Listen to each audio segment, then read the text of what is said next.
la Pieris Kalakoti.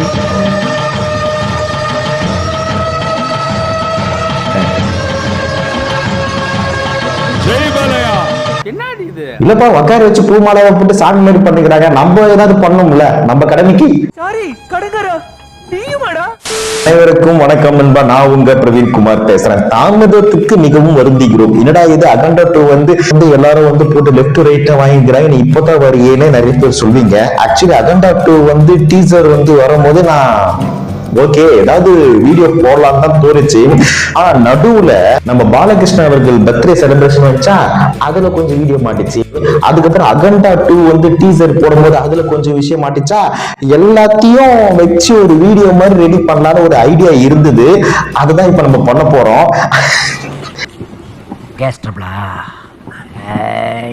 அதாவது நிறைய பேர் என்னடா இது அகண்டா 2 டீசர் இப்படி இருக்குன்னு நிறைய பேர் ஷாக்ல இருக்கீங்க. பட் எனக்கு அந்த ஷாக் இல்லை. ஏன்னா அகண்டா 2 பூஜை போடும் போதே மிகப்பெரிய ஒரு பிரளயமே நடக்க போகுது இந்த இந்தியால அப்படின்னு நான் முன்கூட்டியே கணிச்சிட்டேன்.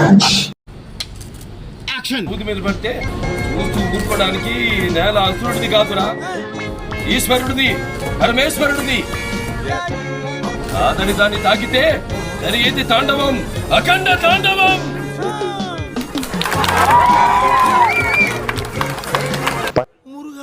பாத்தீங்களா, அப்ப கண்டிப்பா உள்ள ஏதாச்சும் ஒண்ணு இருக்கும். அது மட்டும் இல்ல, யார் டைரக்டர்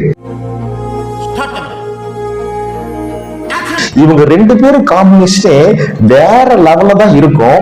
சரி, இப்ப மெயின் விஷயத்துக்கு வரும். அதாவது சில சினிமிஷ வேலைகளை நம்ம பாலகிருஷ்ணன் அவர்கள் அங்க பயங்கரமா செஞ்சிருக்காங்க. தெலுங்கு ஆடியன்ஸே இறங்கி நம்ம பாலகிருஷ்ணன் அவர்களை லெப்ட் ஒன்னு ரைட் ஒன்னு கும்பர் கஞ்சி காய்ச்சி நிக்கிறாங்க. சோ நம்ம மட்டும் இப்படி விடுது, நம்மளுக்கு உரிமை இருக்குல்ல. ஏன்னா பாலகிருஷ்ணன் யாரு, நம்ம சொத்தாச்சே. சோ அவரை கொஞ்சம் வச்சு செய்வோம். சரி, இப்ப நம்ம என்ன பத்தி பார்க்க போறோம், அகண்டா 2 டீசரையும் அந்த டீசர் வரதுக்கு முன்னாடி நம்ம பாலகிருஷ்ணன் அவர்கள் லீலையிலும் நிறைய இருக்கு. அதெல்லாம் நம்ம 1 by 1 பார்க்கலாம். அதுக்கு முன்னாடி நம்ம சேனலுக்குள் போகலாம்.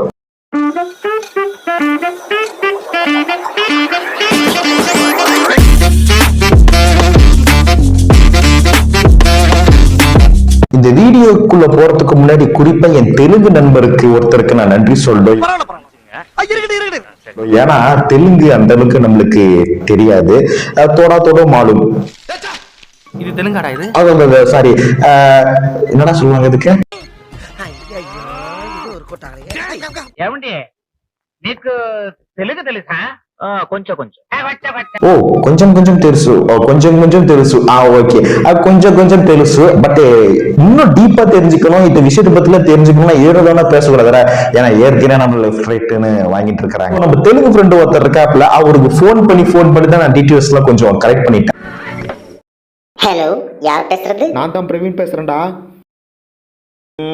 இந்த காவாலினா என்னடா? அது நீதான்டா, உனக்கே தெரியாது? ஓ டேய், நான் தமிழ்ல கேட்கல, தெலுங்குல அர்த்தம் என்ன? தெலுங்கா?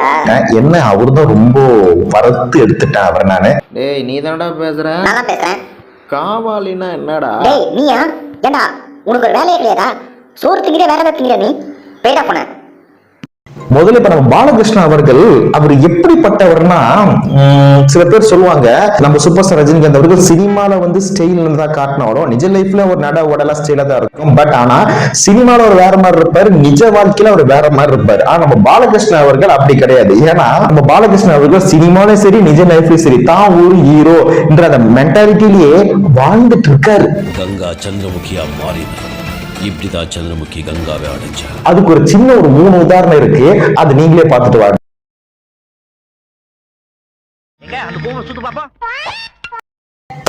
மாஸ், பக்கா மாஸ்.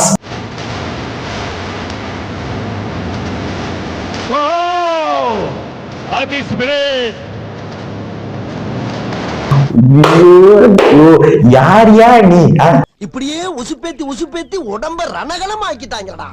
இல்ல ஒரு பக்கம் தானே காட்டுனீங்க, மறுபக்கம் காட்டியிருந்தா தெரிஞ்சிருக்கும்ல.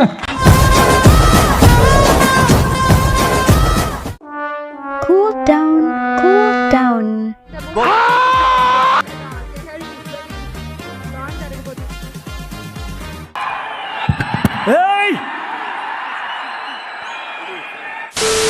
ஆனா என்ன ஓவர் கான்பிடன்ட் உடம்புக்கு ஒத்துக்காதுன்னு மங்காத்தா படத்துல நம்ம அஜித் அவர்கள் சொல்லுவார்ல, ஓவர் கான்ஃபிடன்ஸ் உடம்புக்கு நல்லது இல்ல கிங் மேக்கர். அந்த மாதிரி நடந்து போச்சுங்க.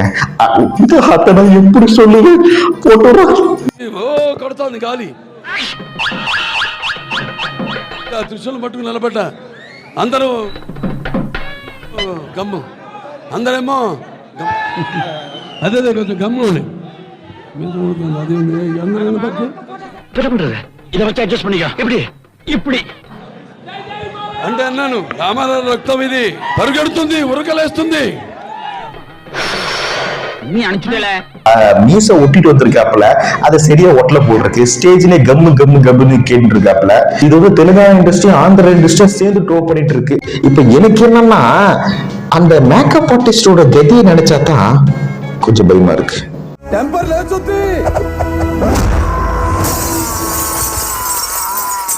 நண்பா இது என்னால ஏற்றுக்க முடியல. This is too much. இது டூ மச். தண்ணியா குடி நண்பா ஒரு பாலகிருஷ்ணா ஃபேனா இந்த விஷயத்தை என்னால ஏத்துக்க முடியல. நீ பாலகிருஷ்ணா ஃபேன். ஆமா அப்பயாண்டா ட்ரோல் பண்ணிட்டு இருக்க. ஓய் ட்ரோல் பண்றவன் தான்டா உண்மையான ரசிகன். அதெல்லாம் உனக்கு எங்க தெரிய போகுது? அதாவது என்ன எங்க விட்ட இங்க இங்க தானே இங்க. அதாவது என்னன்னா இது வந்து பாலகிருஷ்ணா அவர்கள் பிறந்த நாள் அன்னைக்கு ஒரு ஃபங்க்ஷன் மாதிரி போயிருக்கிறாங்க. அங்க பாலகிருஷ்ணாவை உட்கார வச்சு என்ன காரியம் பண்ணி நிக்கிறாங்க நீங்களே பாருங்க.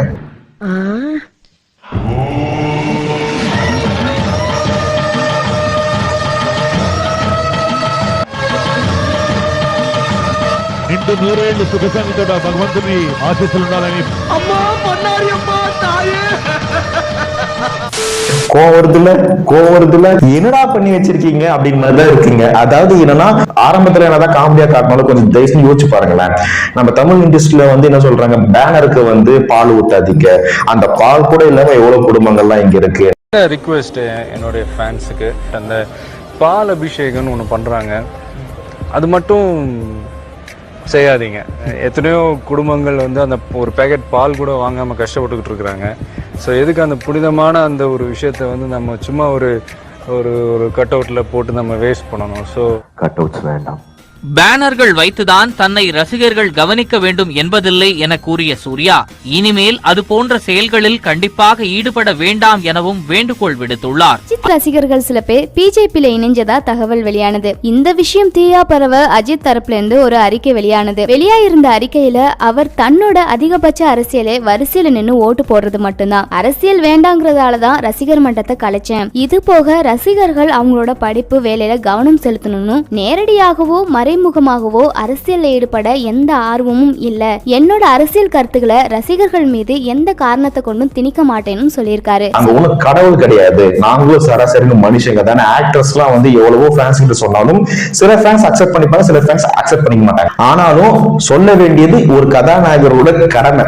ஆனா நம்ம பாலகிருஷ்ணன் அவர்கள் என்ன பண்றாருன்னா, நீ எது கொடுத்தாலும் நான் ஏத்துப்பேன், ஏன்னா நான் உனக்கானவன் அப்படின்னு சொல்லிட்டு ஃபார்வர்ட் பண்றான்.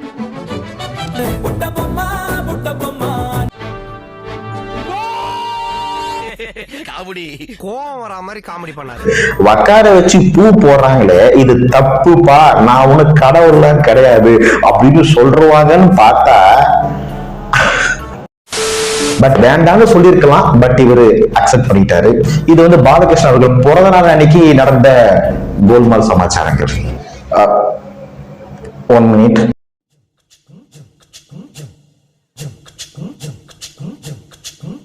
ஹலோ, பிரபா பொன்சா போனாருங்களா? ஒண்ணு ஒரு சின்ன டவுட். இந்த விஷயத்த நம்ம கொஞ்சம் கரெக்டா கேட்டுக்கணும். ஏன்னா தெலுங்கு இண்டஸ்ட்ரியே வந்து கொஞ்சம் பாலகிருஷ்ணன் அவங்க மேல கொஞ்சம் கேன் இருக்குது. அதாவது அந்த மாதிரி நம்ம தலை ஒரு சமாச்சாரம் பண்ணிருக்காப்ல. இந்த செவர் இன்னும் எத்தனை பேரை காவு வாங்க போதோ தெரியல. அதாவது நிறைய ஹீரோஸ் வந்து டூப்லாம் போடுறாங்க. பட் எனக்கு அதெல்லாம் பிடிக்கிறது இல்ல. நான் எல்லாமே ஒரிஜினலா தான் செய்வேன். எனக்கு வந்து டூப் போடுறது சுத்தமா பிடிக்காதுன்னு. ఇప్పుడు నేను ఎన్నో సినిమాలు కాళ్ళు చేతులు అన్ని ఇరిగినాయి నాకు. అందరూ అంటారు ఏం అవసరం సార్ మీకు, వెళ్ళి మీరు కెమెరా ముందు నటిస్తే అది నిలబడితే ఆ చేసేవాడు డూప్లికేట్ రెండోడు చేస్తాడు కదా అని. కాదు, నేనే ఒరిజినల్ చేస్తాను, ఏమైనా చేయడానికి నేను సిద్ధం. அதர் ஃபேன்ஸ் கிட்ட கொஞ்சம் ரொம்ப வளர்த்துக்கிட்டார் பாலகிருஷ்ணன் அவர்கள். சும்மா இருப்பாங்களா? அப்போ பகவந்த் கேசரியில இப்படி சர்வ சரிக்கிட்டு வராரு, அது யாரு நீங்களா அப்படின்னு ட்ரோல் பண்ணிட்டு இருக்கிறாங்க.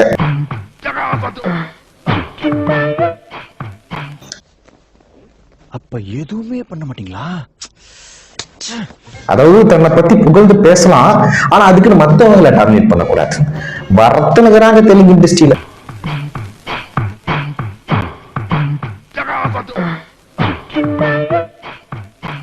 அதுக்கப்புறம் மெயினா ஒரு விஷயம் சொல்றாப்புல, 50 வருஷமா சினிமா இண்டஸ்ட்ரியிலேயே இந்த உலகத்திலேயே హీరోవా நான் தான் ஆக்ட் பண்ணிட்டு இருக்கிறேன்.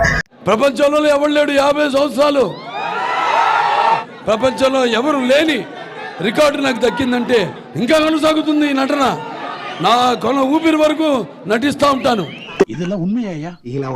தெலுங்கு இண்டஸ்ட்ரி சொன்னா கூட ஓகே, இந்திய இண்டஸ்ட்ரி கம்பேரிசன் பண்ண எவ்வளவு ஆக்டர் இருக்கிறாங்க. நம்ம தமிழ்நாட்டிலே நம்ம உலக நாயகன் கமலஹாசன் எடுத்துக்கங்க, ஆந்திராலே அப்படின்னு சொல்லுறாங்க. அப்ப இவரெல்லாம் யாருப்பா அப்படின்னு அவங்க கேட்டுன்னு வராங்க. அதாவது தான் செயலை பத்தி மத்தவங்க பெருமையா சொல்லி அது கேட்டு ரசிக்கிறவங்க ஒரு விதம், ஆனா நம்மள பத்தி நாமளே பெருமையா பேசி அது கேட்டு ரசிக்கிறது இன்னொரு விதம். கௌரவம் என்ன, அந்தஸ்து என்ன? என்ன மாதிரி ஒரு கண்ணியமான ஆளோட இருந்துகிட்டு உனக்கு இப்படி எல்லாம் செய்ய எப்படா தோணுது? அதான் இவர் புண்டாடி தொப்புல நீங்க பம்பர விட்டு விளையாண்டீங்களே, அதை பார்த்தா நான் விளையாண்டேன். அது நம்ம பாலகிருஷ்ணாவின் புதுவிதமான ஒரு விதம். எங்க அந்த விளம்பரத்தை போட்ட இல்ல ஒரு மாதிரி ரைமிங்கா இருந்துச்சு, இல்ல அதான் பாடினேன். Okay bro, okay next. இதுல வந்து நம்ம பாலகிருஷ்ண அவர்கள் கிட்ட ஒண்ணு கத்துக்கணும். அதாவது என்னன்னா, படம் பேர் தெரியல, மீனா அவர்கள் சைல்டு ஆக்டர் நடிச்சிட்டு இருப்பாங்க. அதுல நம்ம ரஜினி சார் வந்து நடிச்சிருப்பாங்க. ரஜினி அங்கிள்னு சொல்லி வரும்போது அது ஒரு சின்ன சீன் இருக்கும். இதுக்கு நான் என்ன பேர் தெரியுமா வைக்க போறேன்? என்ன பேரு? ரஜினி தாத்தா. மெதுவா சொல்ல, யாரை கேட்டுட போறாங்க. இப்படியே நடிச்சு கடைசியில் ஹீரோயினாவே நடிச்சார்ல நம்ம ரஜினி அவர்கள். ஏன்பா அவ உன்கிட்ட கேட்டாளா? அது ஏன்டா இப்ப சொல்ற? இல்ல சொல்லணும்ல. அதாவது என்னன்னா, இப்போ மாரல் ஆஃப் த ஸ்டோரி என்னன்னா, நான் தான் ஒரு ஹீரோ அப்படின்ற ஒரு மென்டாலிட்டில இருக்கிறவங்க, ஒரு கெப்பாசிட்டில இருக்கிறவங்க, அவங்க வந்து யாராச்சும் சின்ன பசங்க தாத்தா அங்கிள் அப்படின்னு சொன்னா ஏத்துக்க மாட்டாங்க. நான் என்ன கிழவனா? தம்பி சொல்றேன் தம்பி. அந்த மாதிரி தான் ஆந்திரால வந்து ஒரு ஷோ வந்து நடந்துட்டு இருக்கு. அதுல தெலுங்கானா சிஎம்ஸ் எல்லாம் வந்து கலந்துருக்காங்க. அதுல வந்து நம்ம அதாவது நம்ம அல்லு அர்ஜுன் கலந்துட்டு இருக்காங்க. இப்படி சொல்லணுமா? அதாவது நம்ம அல்லு அர்ஜுன் கலந்துட்டு இருக்காங்க. அங்க வந்து அல்லு அர்ஜுன் கீழே இறங்க, பாலகிருஷ்ணன் மேல ஏற லைட்டா ஒரு தடுமாட்டம். அங்க நடந்த சீனை பார்த்துட்டு வாங்கல.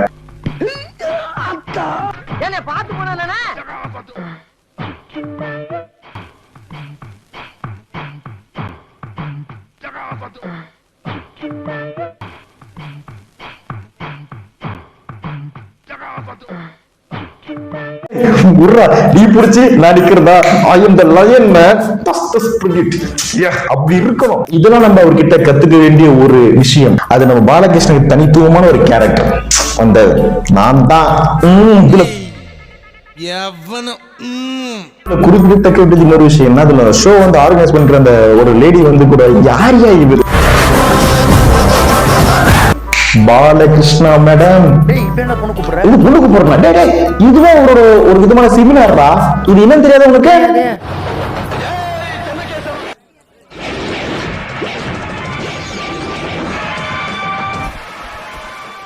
கை காமிச்சு ட்ரெயினே போதுங்க.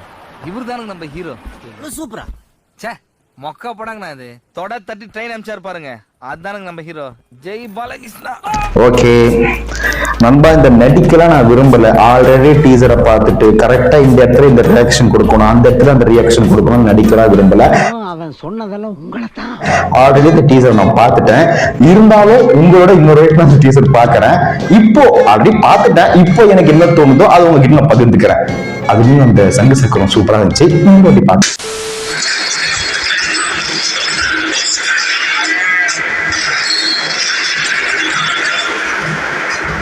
இதுல வந்து என்னன்னா ஒரு விஷயம் பரவலா பேசிட்டு இருக்காங்க. அதாவது நான் அந்த ஐஸ் இமயமலை இருக்கிற அந்த ஐஸ்லயே வந்து நான் இன்னும் ஷூட்டிங் பண்ண, நான் எதுவும் வந்து டூப்லாம் பண்ண மாட்டேன்னு சொல்லியிருந்தாருன்னு பாலகிருஷ்ணன் அவர்கள் சொல்லியிருக்காங்க. ஆக்சுவலி இதுவே வந்து கிராபிக்ஸ் தான், அதெல்லாம் உண்மையான ஐஸே கிடையாதுன்னு இன்னொரு వటారங்கள் பேசிட்டு இருக்கு. హిమాలయాల్లో యాక్ట్ చేశాను అన్నది కూడా నిజం కాదు. బ్యాక్గ్రౌండ్ అంతా గ్రాఫిక్స్, అది నిజంగా హిమాలయాస్ కి వెళ్ళలేదని చాలా మంది అనుకుంటున్నారు.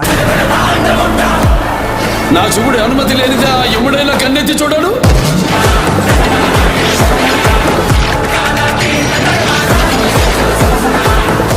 ஓகே, பர்சனலா இந்த விஷயத்த மட்டும் கண்டிப்பா நீ பேசியா உண்டான்னு நம்ம தெலுங்கு ஃப்ரெண்டு ஒருத்தர் சொன்னாப்ல. அதாவது என்னன்னா, அந்த சூளத்தை வந்து கழுத்துல போட்டு சுத்திட்டு வருவாங்க பாத்தீங்களா, இது வந்து தெலுங்குல வந்து மோகன் பாபுன்னு ஒரு ஆக்டர் இருக்காரு. அதாவது தமிழ்ல வந்து நாட்டாம படத்தை வந்து தெலுங்குல அவர் தான் எடுத்தாரு. பெத்தர் ராயுடுன்னு ஒரு, அதாவது நாட்டாம படத்தை தெலுங்குல எடுத்தாரு. அங்க வந்து ஒரு ஃபைட் சீன் வரும். அந்த ஃபைட் சீனை பார்த்து காப்பி அடிச்சிருக்காரு பாலகிருஷ்ணா அப்படின்னு ஒரு வீடியோ கிளிப் காமிச்சான். உண்மையிலே அப்படிதாங்க இருக்கு, நீங்களே போய் பார்த்துட்டு வாங்களேன்.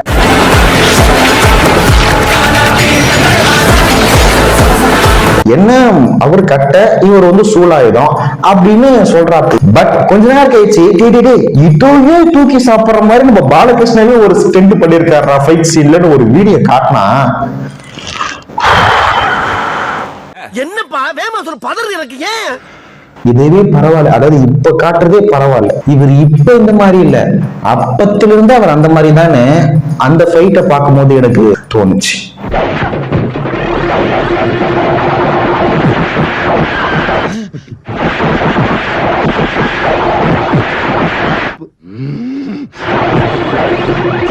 நான் சொல்ல 23 புலிகேஸ்ல என்ன பண்ணாலும் ஒரு புலவர் வந்து புகழ்ந்து போடுவாங்க பார்த்தீங்களா, அந்த மாதிரி தான் இப்ப நான் இருக்கிறேன்.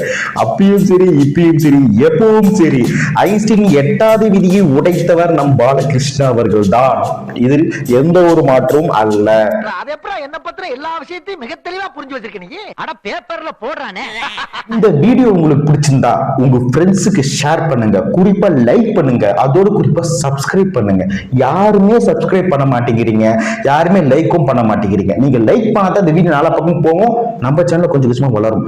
சோ ப்ளீஸ் லைக் பண்ணுங்க, சப்ஸ்கிரைப் பண்ணுங்க, நிறைய உங்க ஃப்ரெண்ட்ஸுங்களுக்கு ஷேர் பண்ணுங்க. உங்களுக்கு விடைபெறுவது உங்கள் பிரவீன் குமார்.